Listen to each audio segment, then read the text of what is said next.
قال النبي صلى الله عليه وسلم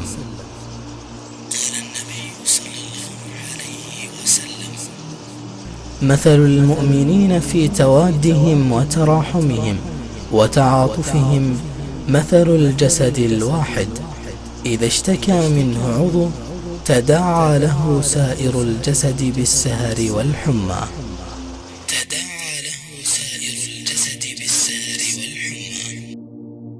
La situation en Syrie est désastreuse. Les bombardements ne cessent de cibler les civils, le personnel médical et les infrastructures de santé. La crise d'Alep interpelle le monde entier. Les habitants ont pu rejoindre les régions d'Idlib et d'Alep, elles-mêmes visées par les bombardements. Etc. Les hôpitaux. Il y a eu plus de 700 médecins qui ont été tués durant ces 4 dernières années. Qui sont blessés par les bombardements, qui disent aux secouristes, non, je ne veux pas aller à l'hôpital, je ne veux pas aller mourir par un bombardement de l'hôpital. 60% des infrastructures médicales ont été détruites par le régime. 60% des infrastructures médicales. Et là, il y a des hôpitaux, ça et là, qu'on appelle des hôpitaux de fortune, et qui sont souvent bombardés. ثالث شيء تحييد المراكز الطبية. طبعا هي مراكز طبية بالقوانين الدولية انه لازم تكون محيدة ما لا تنقصف ولا تتعرض لأي انتهاكات حرب، خصوصا حاليا طيران حربي الطيران الروسي، يعني أكثر نقاط المستهدفة هي المراكز الطبية والمشافي. Le personnel soignant est toujours en danger parce qu'il est une cible du régime. Donc l'hôpital dans lequel vous travaillez peut être ciblé. C'est-à-dire non pas qu'une bombe tombe sur vous par hasard, ce qui peut être le cas. Non, vous êtes une cible. Les médecins sont des cibles. Donc il y a un danger potentiel permanent pour le personnel soignant. Voilà ce qui reste. Voilà ce qui reste. L'hôpital de Médecins sans frontières. Dans la province d'Idlib qui a été bombardée il y a quelques jours. Un haut de pyjama qui appartenait certainement à un soignant. Derrière moi, on voit le toit d'un bâtiment de 4 étages qui est complètement mis à terre. 25 décès, parmi eux 19 soignants, plusieurs malades. Mais écoutez, c'est un crime de guerre. Nous sommes, personnel sanitaire, protégés par les accords internationaux, les conventions, etc. Et pourtant, nous sommes ciblés, nous sommes tués, etc.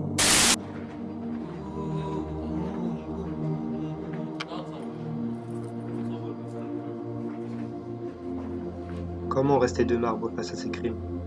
Plus de 250 000 morts, 200 000 personnes disparues, 600 000 blessés, 7,6 millions de déplacés, 4 millions de réfugiés, des attaques incessantes sur les lieux de soins, plus de 330 structures médicales détruites, 700 personnels de santé assassinés. Comment ne pas s'indigner? Comment ne pas s'insurger? En tant que professionnels de santé, nous ne pouvons accepter cela. En tant que musulmans, nous condamnons fermement ces crimes de guerre et assassinats.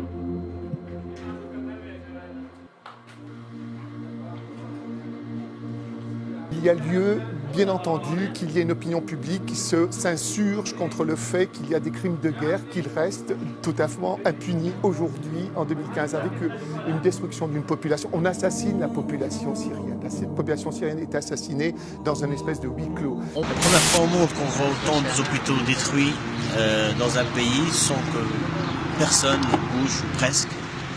C'est une tristesse. C'est vraiment une tristesse. Et que le monde dit civilisé accepte ça, je ne sais pas ce qu'on peut faire après. Nous avons, dans le monde entier, nous, responsables sanitaires, enfin médecins, infirmiers, etc., à nous mobiliser pour la Syrie. عائلة بكاملة أو مثلا حارة بكاملة الكل متصوب، ما في عندك حدا يعني إنه ما فيه أي شيء. الكادر طبعا يعني ما بتحمل هالضغط كله، فبتبلش في المجزرة أنت عمل عمليتين وثلاثة وخمسة وممكن تصل لحتى 12 عملية. ممكن تستمر لحوالي 7-8 ساعات، لسه ما تنتهي المجزرة بكون اجتك مجزرة ثانية فوقها ومجزرة ثالثة، فالكادر ما عم يقدر يرتاح نهائيا. ممكن تتواصل انت في العمل مثل ما حكينا ل 36 ساعة، احيانا ل 48 ساعة ككادر العمليات مثلا، ان كان من طاقم التخدير، ان كان من طاقم جراحين، ان كان من طاقم ممرضين العمليات، احيانا عم بتواصلوا بالعمل ل 48 ساعة. فيعني شيء طبيعي انه اي واحد من هالعناصر انه ما راح على بيته، ما شاف بيته شو لازمه، ما حسن يأمن شيء لبيته.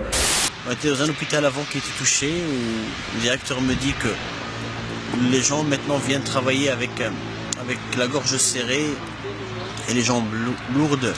Comment peuvent-ils soigner encore en ayant peur pour soi?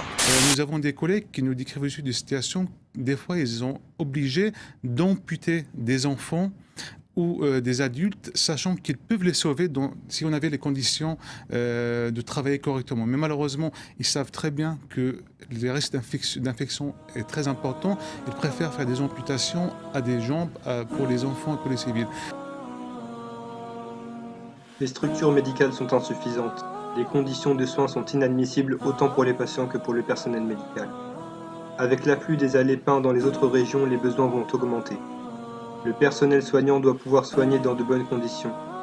Au-delà d'une simple condamnation, nous souhaitons apporter notre soutien. Nous souhaitons envoyer un message à nos collègues syriens. Nous allons participer à améliorer l'offre de soins, Inch'Allah, en Syrie, en travaillant pour eux. Nous souhaitons donner une journée de salaire symbolique à une association reconnue pour son travail sur le terrain, l'UOSSM.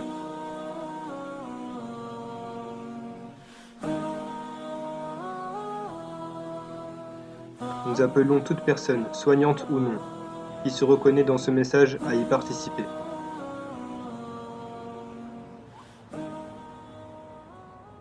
وما أنفقتم من شيء فهو يخلفه وما أنفقتم من شيء فهو يخلفه وهو خير الرازقين